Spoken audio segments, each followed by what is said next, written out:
Hi friends, today I am going to speak about ants. Ants are amazing creatures. They are small but they are incredibly strong and hardworking. They live in organized colonies and they work together to achieve their goals. Ants can teach us a lot about hard work and determination. They never give up no matter how difficult the task. They are also very efficient and they know how to use their time wisely. If we can learn to be more like ants, we can achieve great things in our own life. We can learn to work hard, to be determined, and to use our time wisely.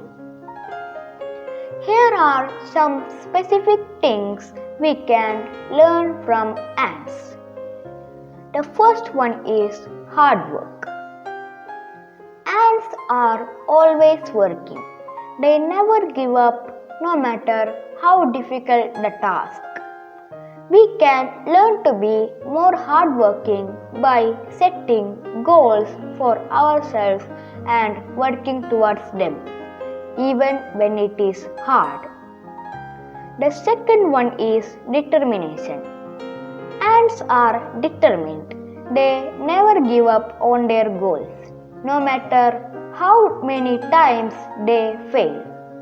We can learn to be more determined by refusing to give up on our dreams, no matter how many times we are knocked down. The third one is efficiency. Ants are very efficient. They know how to use their time wisely and to get most out of their resources. We can learn to be more efficient by planning our time carefully and by using our resources wisely. So, next time you see an ant, take a moment to appreciate its hard work and determination. These tiny creatures can teach us a lot about how to live our lives. Have a great day. Thank you.